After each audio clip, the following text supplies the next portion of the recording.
It's a trap! Get lost, kid. The bridge, they cut it last night. You're crazy. Move. Please, I watched them do it. 3 men with an angle grounder. You cross that bridge, none of you come back. The biker shoved past her. 15 engines roared to life. Hope Gardner dropped to her knees in the middle of the parking lot. Barefoot, homeless, 19 years old. She had nothing. No phone, no family, no voice that mattered. She'd run 2 miles at dawn on an empty stomach to save 15 strangers, and not one of them believed her. She whispered to herself, the way her grandmother taught her to pray. At the back of the pack, one man's eyes narrowed. He looked at her, really looked. Then he killed his engine. What happened after that? This town has never been the same.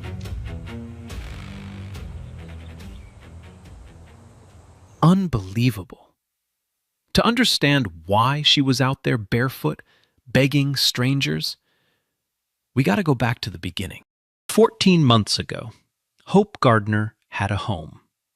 It wasn't much, a narrow clapboard house on Birch Lane with a leaking roof and a porch swing that squeaked every time the wind blew. But it smelled like cinnamon and lavender, because that's what Eleanor Gardner's kitchen always smelled like. Eleanor was Hope's grandmother, the only family she had left.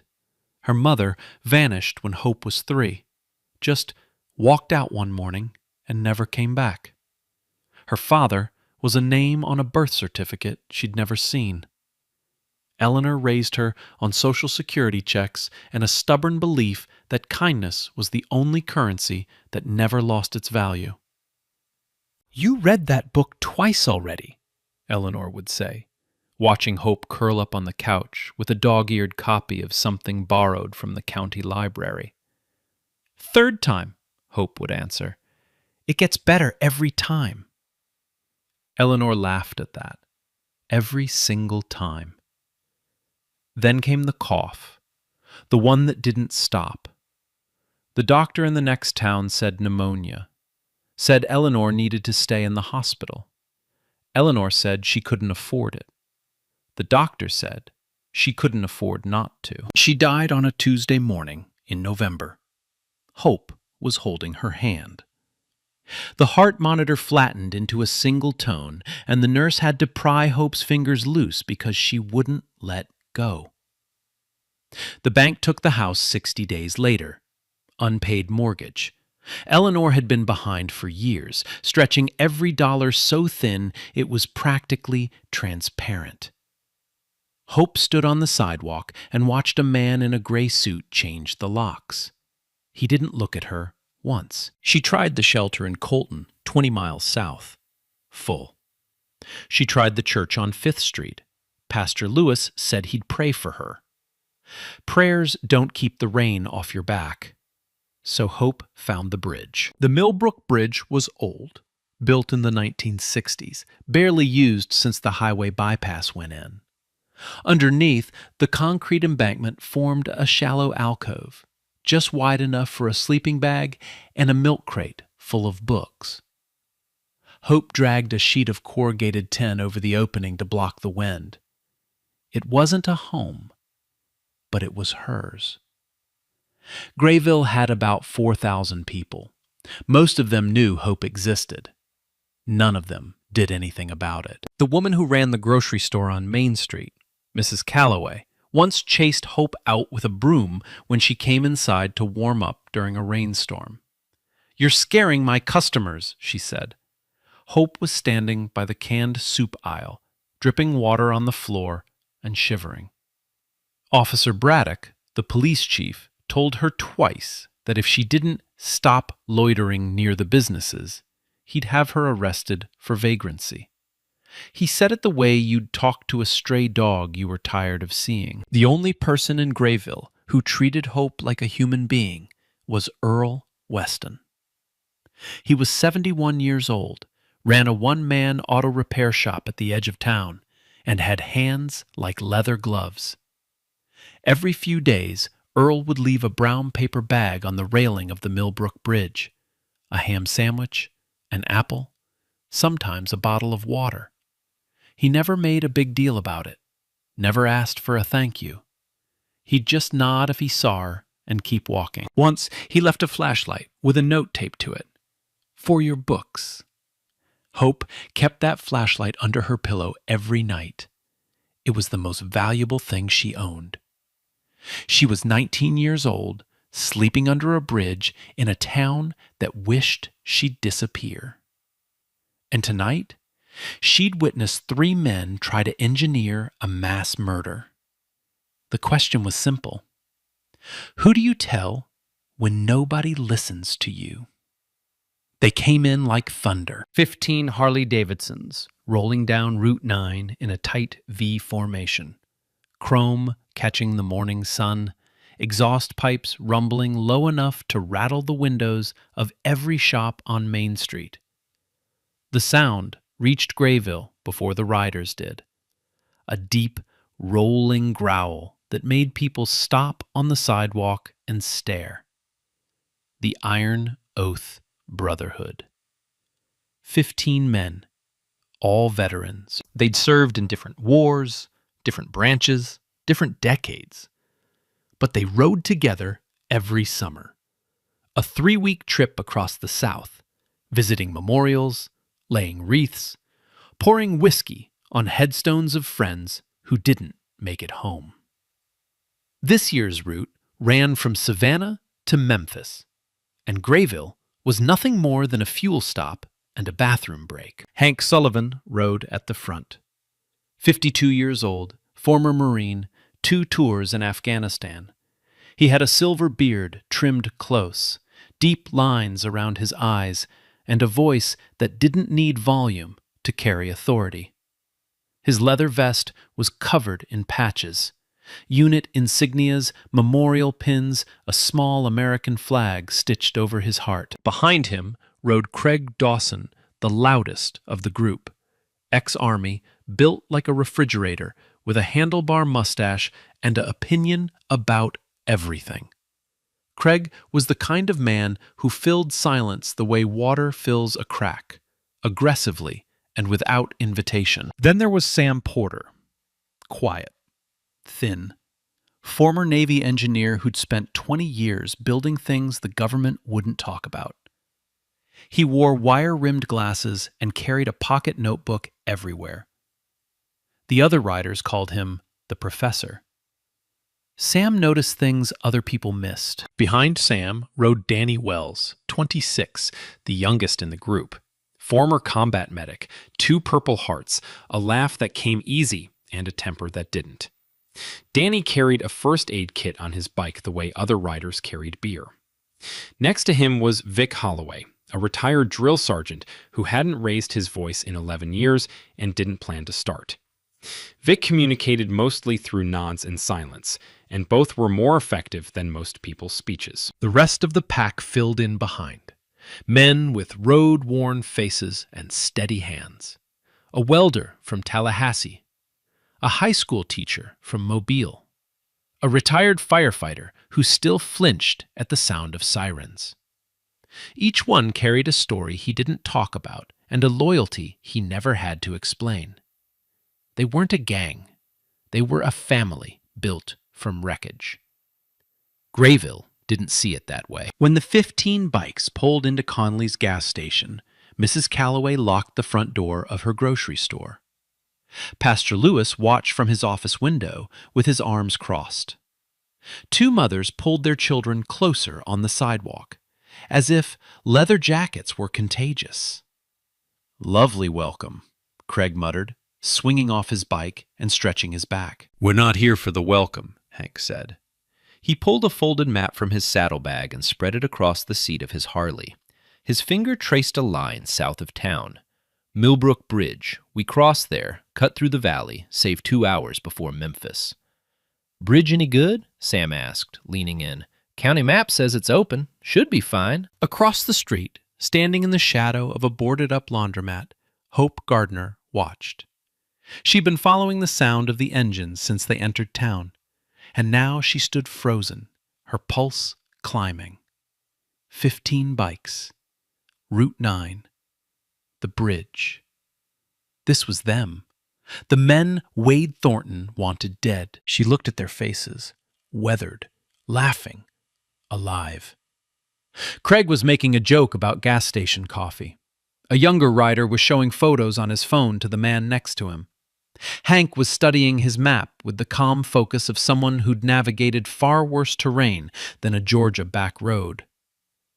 They had no idea. Hope's hands clenched at her sides. Her mouth went dry. Every instinct told her to run, not away, but toward them. To scream, to grab the map and tear it up, to do something, anything, before those 15 motorcycles rolled onto a bridge that couldn't hold a bicycle. But another voice, the voice of Grayville, the voice of every person who'd ever looked through her like glass, whispered something else. They won't believe you. They never do. She thought about Earl's flashlight, about Eleanor's voice saying the same thing every night before bed. Do the right thing, baby, even when it costs you. Hope stepped out of the shadow and started walking toward the gas station. She had no proof, no phone, no credibility, just the truth and 2 bare feet on hot asphalt. It would have to be enough. She reached the gas station in under a minute, but it felt like crossing a minefield. Every step brought her closer to 15 strangers and further from the only safety she understood. Silence. Invisibility. The comfort of being no one. Hope stopped at the edge of the parking lot. The bikers were clustered near the fuel pumps, checking tire pressure, passing around bottles of water, laughing about something Craig had said. They were loud, relaxed, completely unaware. She took a breath. Then she walked straight into the middle of them. You can't take that bridge. Craig turned first. He looked her up and down. The matted hair, the oversized jacket with a torn sleeve, the bare feet black with road dust. His lip curled. Excuse me? The Millbrook Bridge, on Route 9. 3 men cut the support beams last night with an angle grinder. I watched them do it. If you ride across, the whole thing collapses. For a moment, nobody spoke. Then Craig laughed. Not a kind laugh, the sharp, dismissive kind that's designed to make someone feel small. Lady, I don't know what you're on, but I'm not on anything.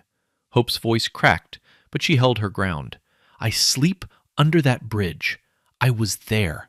I heard them talking. The guy who planned it. His name is Wade Thornton. He owns the bar on Creston Avenue. He said 15 bikes at full speed, and the bridge wouldn't hold past the first 3. Craig shook his head. Tommy, you know this girl? Tommy Conley, the gas station attendant, leaned against the doorframe with his arms crossed. That's the homeless one. Lives under the bridge. She's not all there, if you know what I mean. I'm standing right here, Hope said quietly. Sweetheart. Craig stepped closer, towering over her. We've been riding for 6 days. We've got a memorial to get to in Memphis. I'm not rerouting because some kid who sleeps in the dirt had a bad dream. A few bikers shifted uncomfortably. One rubbed the back of his neck, but nobody spoke up. Hope felt the heat rising behind her eyes. Not anger, something worse. The familiar sting of being dismissed, of being looked at and not seen. She'd felt it at the grocery store, at the shelter, at the police station, at every door that closed before she could finish a sentence. I'm not lying, she said. Her voice was barely above a whisper now. I have no reason to lie. I have nothing. I'm telling you what I saw because people are going to die, and I can't. Her voice broke. She pressed her palm against her mouth and looked at the ground. Craig waved his hand. All right, show's over. Let's gas up and roll. The engines started again. One by one, the bikes rumbled to life. The formation was reassembling. In 90 seconds, they'd be on Route 9, and 7 minutes after that, they'd reach the Millbrook Bridge. Hope didn't move. She stood in the parking lot with her arms at her sides and tears cutting tracks through the dust on her cheeks. Then a voice cut through the noise. "Hold up!" Hank Sullivan had been leaning against his bike the entire time, arms folded, watching. Not Hope. Her eyes. He'd spent 2 decades reading people in situations where a wrong judgment meant someone went home in a bag. He knew what panic looked like. He knew what deception looked like. And he knew the difference. This girl wasn't performing. She was terrified. "Everybody shut your engines off," Hank said. It wasn't a request. Craig frowned. "Hank, come on. I said shut them off." 14 engines died. The parking lot went quiet. Hank walked over to Hope. He didn't crouch down, didn't soften his voice. He spoke to her the way you speak to someone you're taking seriously. "What's your name?" "Hope. Hope Gardner." "Hope, I'm Hank. You said 3 men, last night, angle grinder on the support beams." "Which beams?" "East side, the 4 middle ones. They cut deep, maybe 80% through. From above, you can't tell." Hank looked at Sam. Sam was already pulling his glasses off and cleaning them. His tell for when something had grabbed his full attention. "Sam, grab your toolkit. Craig, you're coming too." Hank turned back to Hope. "Show us." Nah, this is crazy. Imagine you got no shoes, no food, no one, and you're begging strangers to let you save their lives. And they laugh at you. Picture yourself standing there. Would you keep going? Or would you just walk away? Yeah. Think about that. Hope led them down the gravel path that ran along Miller Creek, the same path she walked every night to reach her spot under the bridge. Hank followed 2 steps behind. Sam carried a canvas toolkit over his shoulder. Craig trailed at the back, arms crossed, mouth set in a hard line. "How far?" Hank asked. "1/4 mile, around the bend." Nobody spoke after that. Just the crunch of gravel underfoot and the slow murmur of the creek. When the Millbrook Bridge came into view, it looked exactly the way it always did. Old, rust-streaked, unremarkable. 2 lanes wide, steel girder construction, built sometime in the Kennedy administration. The kind of bridge you'd drive over 1,000 times without thinking about it. Craig snorted. "Looks fine to me." "It's not on top," Hope said.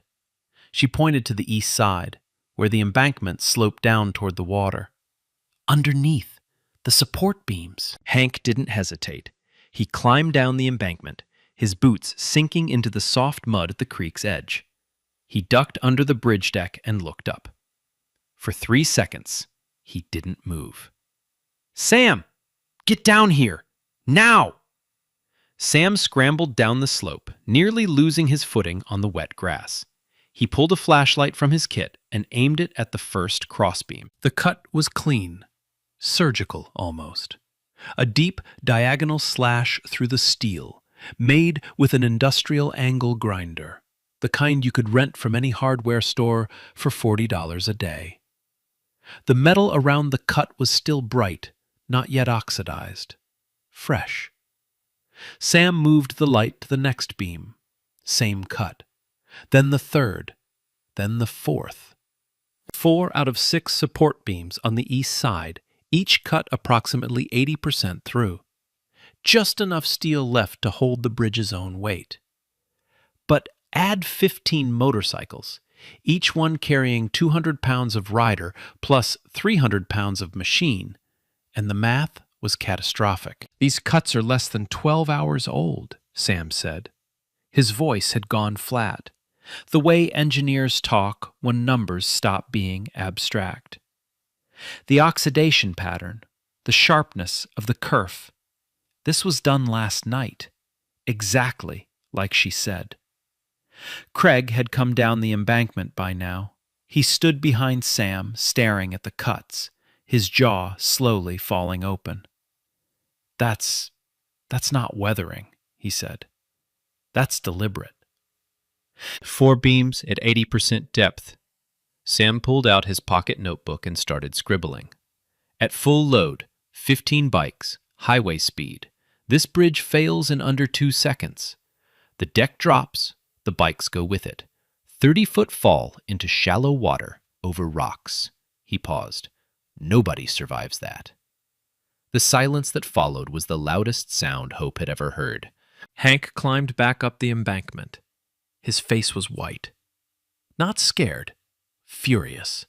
A controlled, quiet fury that Hope recognized from Eleanor's stories about men who'd been to war.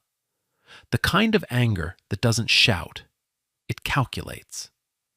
He looked at Hope, really looked at her, the same way he'd looked at her in the parking lot, but different now. Now there was something else behind his eyes.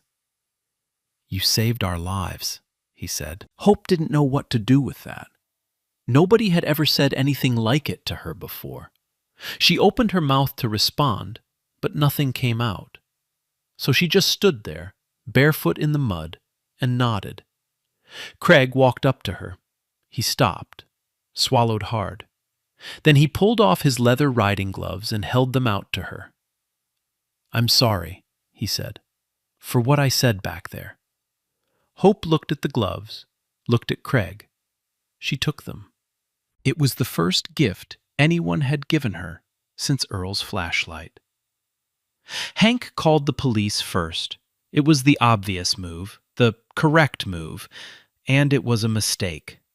Chief Roy Braddock arrived at the bridge 20 minutes later in his department-issue SUV, coffee in hand, sunglasses on, moving at the pace of a man who'd been mildly inconvenienced. He climbed out, hitched his belt, and looked at the bridge the way you'd look at a pothole someone was overreacting about. "So what are we dealing with here?" Braddock asked. Hank pointed underneath. 4 support beams cut with an angle grinder. Deliberate sabotage. This bridge was set to collapse under our convoy. Braddock crouched near the embankment, but didn't go down. He glanced underneath for maybe 5 seconds, then stood up and brushed off his knees. "Looks like normal wear and tear to me," he said. "Bridge is 60 years old. Steel fatigues." Sam stepped forward. "Chief, I'm a structural engineer, retired Navy. I've inspected hundreds of bridges on 3 continents. Those cuts are machine-made, less than 12 hours old. The kerf angle is consistent with a 4-inch angle grinder, operating at approximately 11,000 revolutions per minute. Steel doesn't fatigue in diagonal lines with polished edges." Braddock stared at Sam, the way a man stares at a menu he can't read. "I appreciate your expertise, sir, but I've been chief in this town for 19 years. I know this bridge." "Then you know it was fine last week," Hope said from behind them. Braddock's eyes flicked to Hope. Something shifted in his face. Not surprise, but recognition. The kind of look a man gives when a variable he thought he'd accounted for shows up in the wrong place. "Miss Gardner, this isn't your concern. I live under this bridge. I walked across it 3 days ago. It was solid. Now 4 beams are cut 80% through, and you're calling it wear and tear?" Braddock removed his sunglasses. His eyes were flat. "I'm going to have the county inspector take a look next week. Until then, I'll put up a road closed sign. That satisfy everyone?" "Next week?" Craig said. "Someone tried to kill us tonight, and you want to schedule an appointment?" "Nobody tried to kill anyone. You've got a homeless girl with a story, and a retired engineer with a theory. That's not a crime scene. That's a disagreement about infrastructure." Braddock put his sunglasses back on. "I suggest you folks find an alternate route to Memphis." He turned and walked back to his SUV. Hank watched him go. Then he turned to Sam and said one word. "Camera." Sam had been recording on his phone since they arrived at the bridge. Every cut, every beam, every angle, documented from multiple positions with timestamps. He nodded. "Got it all. Good. Hank pulled out his own phone. Because that man didn't investigate anything. He didn't take photos, didn't take a statement, didn't go under the bridge. And he knew Hope's last name without anyone introducing her. The silence hit like a slap. Craig's mouth opened, then closed. He looked at the SUV disappearing down Route 9, then back at Hank. He's in on it, Craig said. At minimum, he knows about it, Hank said. Hope, the man you saw last night? Wade Thornton. What's his connection to Braddock? They drink together, Hope said. Every Thursday at the Iron Mule, Wade's bar. Sometimes Braddock's cruiser is parked out back until 2 a.m. Hank nodded slowly. He looked at Sam. We're not calling local law enforcement again. Give me the number for the nearest FBI field office. Albany, Sam said, already scrolling his phone. 45 minutes south. Call them. Tell them we have documented evidence of attempted murder and the compromised police chief. Hank paused. And tell them to bring someone who actually looks at evidence. Hope stood at the edge of the group, watching 15 men shift from road-weary travelers into something else entirely. Something organized. Something sharp. She'd seen Wade's plan. Now she was watching Hank build one. 15 motorcycles parked in a line outside the Iron Mule at noon. The engines cut simultaneously, a wall of silence that hit the street like a held breath. Wade Thornton was behind the bar when the front door opened. He looked up and saw Hank Sullivan walk in, followed by 14 men in leather vests and road dust, fanning out across the room like they'd rehearsed it. 2 covered the back exit. 2 stayed by the front door. The rest formed a loose semicircle around the bar. Wade's hand froze on the glass he was polishing. Can I help you, gentlemen? His voice was steady, but his eyes moved to the back door. Blocked. Wade Thornton? Hank said. Who's asking? The 15 men you tried to kill last night. The glass slipped. Wade caught it before it hit the bar, but the flinch told the whole story. A man who didn't know what Hank was talking about would have been confused. Wade was scared. I don't know what you're... Millbrook Bridge, east side. 4 beams cut with an angle grinder between 11:40 and 12:20 last night. Your red Dodge Ram parked 50 yards up Route 9 with the headlights off. You told your men, and I'm quoting a witness, 15 bikes, full speed. This bridge won't hold past the first 3. Wade's face went gray. Not white, gray. The color of a man watching every exit close at once. That's... Whoever told you that is lying. I was here all night. Ask anyone. We will, Hank said. The FBI will too. They're on their way. The word FBI landed like a brick through a window. Wade's composure cracked, just for a second, but everyone in the room saw it. His eyes darted to the office behind the bar. Sam, Hank said calmly, back office. Sam moved past the bar and pushed open the office door. Inside, a metal trash can was smoldering, papers curling black at the edges. Sam pulled the can away from the desk and stomped out the flames. Burning documents, Sam called out. Looks like receipts, equipment rental forms, and, yeah, a printed map of Route 9 with the bridge circled in red marker. Wade lunged for the back exit. 3 bikers stepped into his path, not grabbing, not hitting, just standing. A wall of denim and leather and absolute calm. Sit down, Wade, Hank said. Wade didn't sit. He stood in the middle of his own bar, breathing hard, looking from face to face for any crack in the formation. There was none. You don't understand, Wade said. His voice had changed, higher, thinner, the bravado gone. The bar's going under. I owe $60,000 to people who don't take monthly payments. You needed our wallets, Craig said. So you rigged a bridge to collapse and planned to pick through the wreckage. I wasn't going to. Nobody was supposed to die? Sam held up the map. 30-foot drop onto rocks in shallow water. 15 riders. You did the math, Wade. You just didn't care about the answer. The front door opened again. This time, it was Braddock. The police chief walked in with his hand on his belt, chest puffed, jaw set. The posture of a man about to take control of a room. Then he saw 15 bikers staring at him, and Wade standing in the middle of the floor, pale and cornered. Roy, Wade said. Just the name. Just enough. Chief Braddock, Hank said. Glad you could join us. We've got your friend here attempting to destroy evidence, and we've got you on video from this morning declining to investigate a documented crime scene. Care to explain that? Braddock's hand dropped from his belt. Outside, the sound of tires on gravel. 2 black SUVs pulling up to the curb. Federal plates. That would be the FBI, Sam said, checking his watch.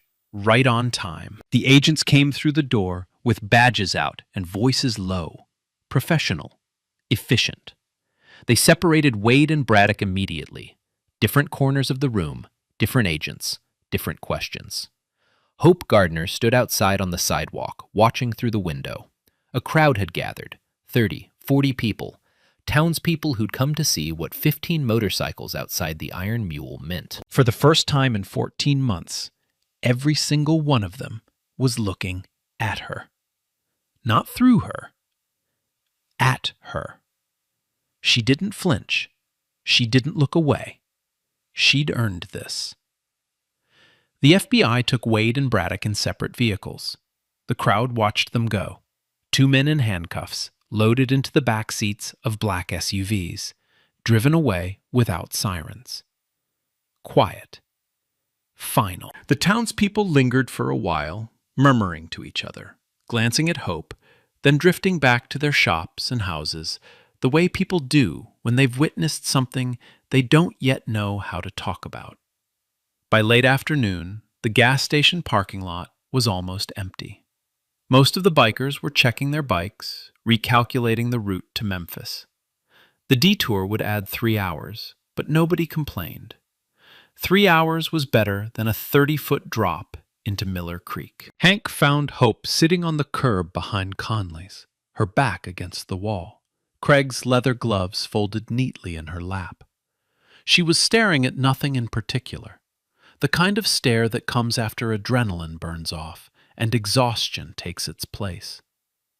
He sat down next to her, didn't ask permission, just lowered himself onto the curb like a man who'd done this before, sat with someone who needed company more than conversation.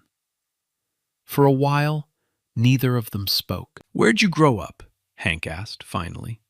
"Here, Birch Lane, 2 blocks from the church." "Parents?" "My grandmother raised me, Eleanor. She passed 14 months ago."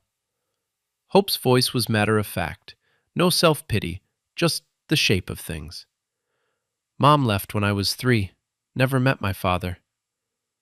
"Eleanor sounds like a good woman. She was the best person I ever knew." Hope paused. "She used to read to me every night until I could read faster than her. Then I'd read to her. She'd fall asleep in her chair, and I'd put a blanket on her and keep going." Hank smiled at that.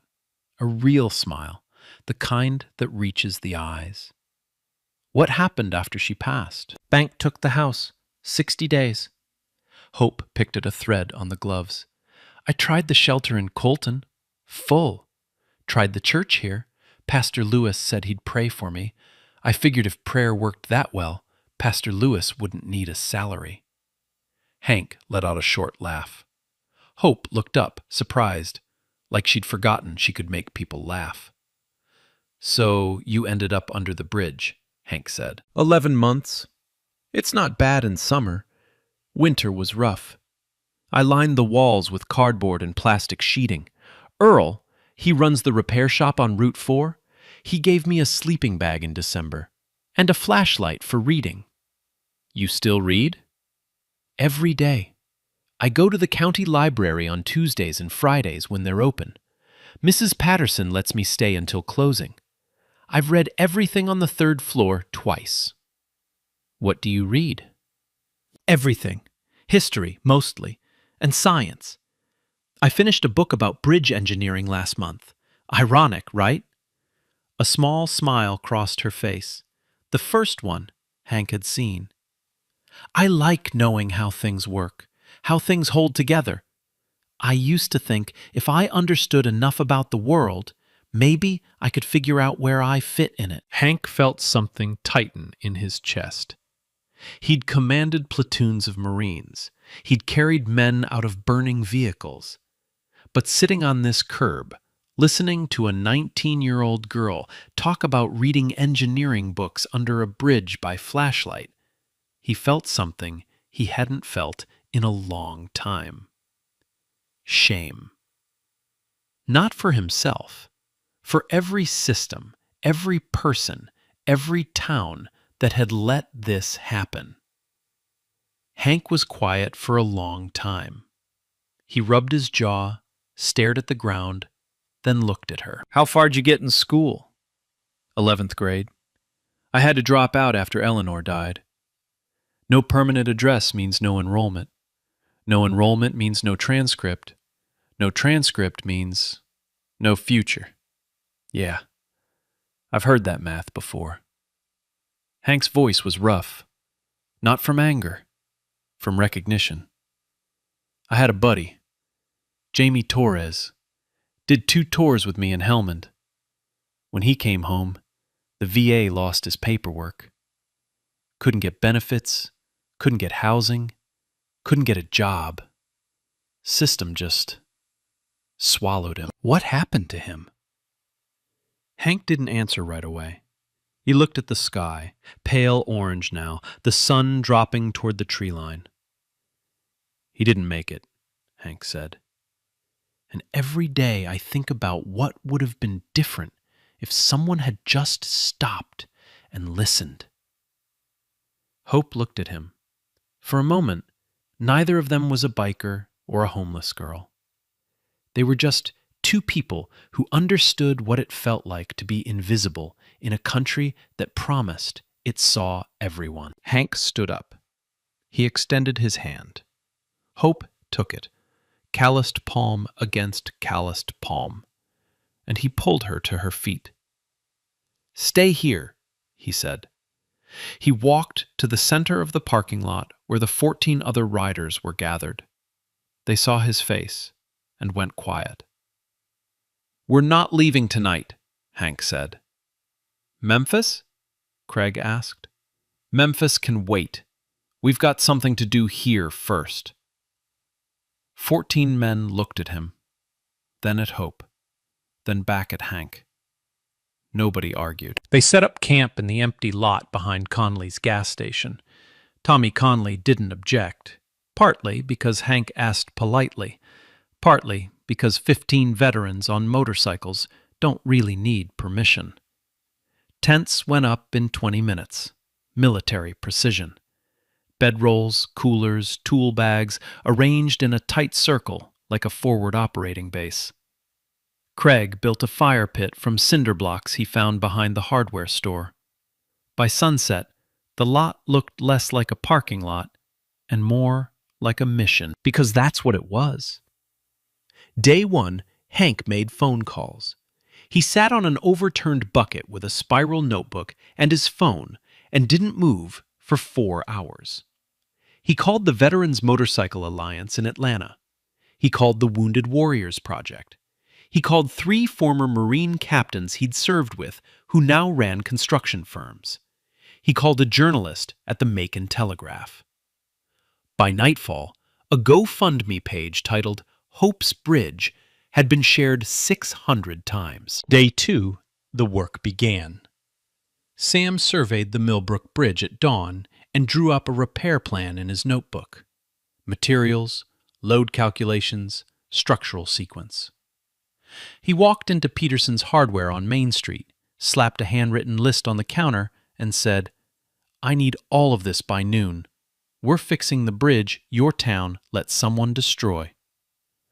Old Mr. Peterson didn't charge them a cent. The bikers split into crews, 4 on demolition, removing the damaged beams with torches and winches, 4 on fabrication, cutting new steel supports from donated I-beams that arrived on a flatbed from Atlanta that afternoon, 4 on installation, and 3 on what Craig called community relations, which mostly meant standing at the bridge approach and explaining to curious townspeople what was happening and why. Hope worked alongside them. She hauled tools, ran water, held flashlights while Sam checked measurements. Nobody told her to. Nobody told her not to. She just showed up at dawn on the second day, wearing Craig's gloves, and didn't leave until dark. On the third day, something shifted. Earl Weston arrived at 7 in the morning. He drove his battered pickup to the bridge, got out, opened the tailgate, and unloaded every tool he owned. "Figured you could use an extra set of hands," he said to Hank. "We could use about 20, Hank replied. Earl smiled. "Give it an hour." He was right. By 8 o'clock, 5 more locals had showed up. By 9, 12. By noon, the bridge site looked like a barn raising. People who hadn't spoken to each other in months working side by side, passing beams, holding ladders, sharing thermoses of coffee. Mrs. Calloway arrived at 1 in the afternoon. She came in her station wagon with the back seat folded down, loaded with sandwiches, bottled water, apples, and granola bars. She set up a folding table under a tree and started feeding everyone. She didn't look at Hope right away. She arranged food. She wiped the table. She fussed with napkins. And then she walked over to where Hope was kneeling on the bridge deck, holding a bolt steady while Sam tightened it from below. "Hope!" Hope looked up. Mrs. Calloway stood there with a sandwich in one hand and a bottle of water in the other. Her eyes were red. "I chased you out of my store," she said. "In the rain. You were cold, and I chased you out." Hope didn't say anything. "I'm sorry." Mrs. Calloway's voice broke on the second word. "I'm so sorry." Hope took the sandwich. "Thank you, Mrs. Calloway." That was all. No speech, no dramatic forgiveness scene, just a sandwich, accepted quietly, the way Eleanor would have wanted it. Day 4. Day 5. The bridge grew stronger with every hour. New beams, reinforced joints, fresh concrete on the abutments. Sam inspected every connection twice and signed off on the structural integrity with a stamp he'd kept from his Navy days. On the evening of the 5th day, Hank stood on the completed bridge and made a phone call. Then he gathered the group, bikers and townspeople together, and said 6 words. "The bridge is done. We're not." Nobody asked what he meant. They'd all been watching the GoFundMe page climb. It had passed $100,000 2 days ago. This morning, it crossed $127,000. And Hank had a plan for every penny. On the morning of the 6th day, Hank told Hope they were going for a walk. She didn't ask where. She'd learned that Hank didn't explain things until he was ready. So she pulled on Craig's gloves and followed him down Main Street. The town felt different. People were out. A man Hope had never spoken to nodded from across the street and said, "Morning, Hope." She almost tripped. Hank turned onto Birch Lane. Hope's stomach dropped.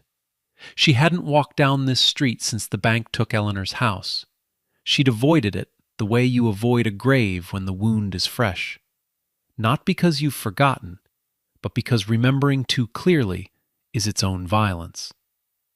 At the end of the block, 412 Birch Lane, Hope stopped walking. The porch that had been sagging was level now, new boards pale against weathered siding.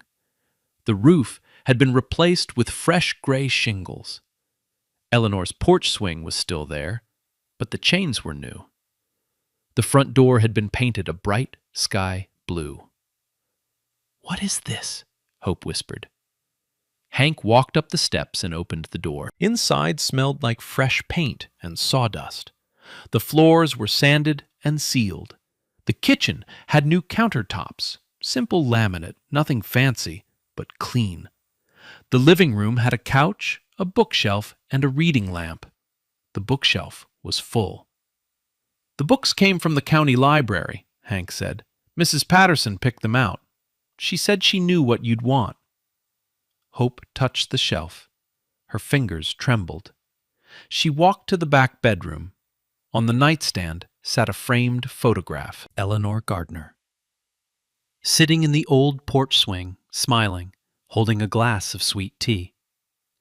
"Earl found it at the pawn shop on Jefferson," Hank said. "Someone sold off a box of things from the house after the bank cleared it. Earl bought the whole box. He'd been keeping it in his shop for a year." Hope picked up the photograph. She held it with both hands, the way you hold something that might dissolve if you squeeze too tight. She sat on the bed, pressed the frame to her chest, and she cried. Not the silent tears from the gas station, not the stifled grief she'd carried for 14 months. This was the kind of crying that comes when a wall finally breaks. Loud, gasping sobs that shook her shoulders and made it impossible to speak. Hank stood in the doorway and said nothing. He'd seen this before. The moment someone who's been surviving realizes they don't have to anymore. When she finally looked up, eyes swollen, face streaked, she asked one question. "Why? You don't even know me." "I know enough," Hank said. "I know you ran 2 miles barefoot to save 15 strangers. I know you didn't give up when everyone told you to. And I know my buddy Jamie didn't make it because nobody stopped for him." He paused. "I'm stopping for you." Outside, Birch Lane was full of people. Half the town stood in the street, on sidewalks, on lawns. The 15 bikers lined the curb, helmets off.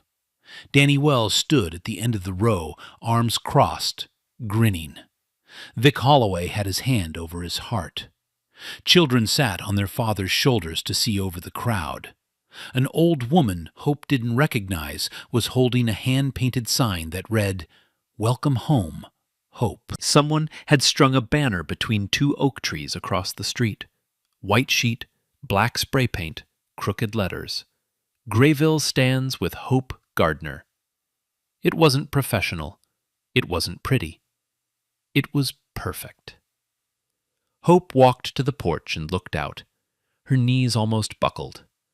The new mayor stepped forward, Claire Ashworth, elected 3 days ago after Braddock's arrest triggered a special council session. "Hope," Claire said, "on behalf of the Grayville Town Council, I'm announcing the Eleanor Gardner Community Fund. Emergency housing, meals, and educational support for anyone in this town who needs it." She held out an envelope. Hope walked down the steps and took it. Full scholarship to Walker County Community College. Tuition, books, housing stipend. Funded by the Veterans Motorcycle Alliance and matched by the state of Georgia. Hope looked up at the crowd. Mrs. Calloway had her hand over her mouth. Earl stood near the back, arms folded, smiling. Tommy Conley was wiping his eyes with the back of his hand. Hank spoke, not to Hope, but to everyone. "She saved 15 lives with nothing but courage.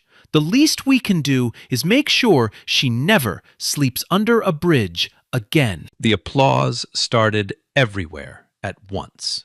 Clapping, cheering, rolling down Birch Lane and echoing off the houses. Someone whistled. Someone shouted her name. Hope Gardner stood on the porch of 412 Birch Lane, holding a photograph of her grandmother in one hand and a letter to her future in the other.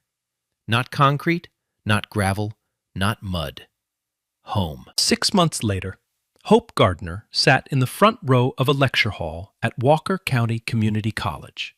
Notebook open, pen moving, hand raised before the professor finished the question. She carried her books in a canvas bag Sam Porter had mailed from Virginia, the same one he'd used in the Navy. Inside the front pocket, she kept Earl's flashlight.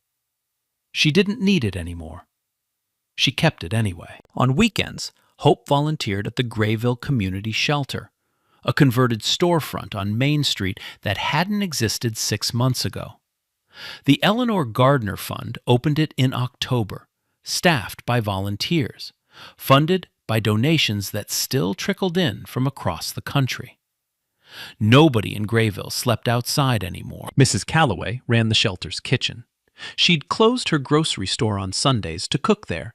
Pot roast, cornbread, peach cobbler. She never talked about the day she'd chased Hope out with a broom. She didn't need to. Everyone saw what she did now. Earl still left brown paper bags on the bridge railing. Old habit. Except now they were addressed to whoever might need them. Sometimes they came back with a thank you note tucked inside. The Iron Oath Brotherhood passed through Grayville twice a year, spring and fall. 15 Harleys down Main Street, chrome flashing, engines low. Instead of locked doors and nervous stares, they got waves, handshakes, cold lemonade on Mrs. Calloway's porch. Hank always stopped at 412 Birch Lane first. He'd sit on the porch swing with Hope, and they'd talk about school, about books, about Jamie, about what it means to be seen. The Millbrook Bridge had a new sign bolted to the east railing, Hope's Bridge, because one voice was enough. Tommy Conley said it best. A reporter from Atlanta asked what had changed in Grayville, and Tommy said, "I guess we finally learned that the person you ignore might be the person who saves your life." That's the story. A homeless girl, 15 bikers, and a bridge that almost killed them all. But here's what I want you to think about. Who's the Hope Gardner in your town? Who's the person everyone walks past? Who's sleeping somewhere they shouldn't have to, knowing something nobody wants to hear? Drop a comment. Tell me, because I promise you, she's out there. If this story hit you the way it hit me, share it. Send it to someone who needs to hear it. And if you haven't already, subscribe and turn on notifications. Stories like this don't get told enough. Bro. A girl with nothing just gave everything. Imagine that's you. No home, no family, the whole town ignoring you, and you still choose to save people. If that don't make you feel something, I don't know what will.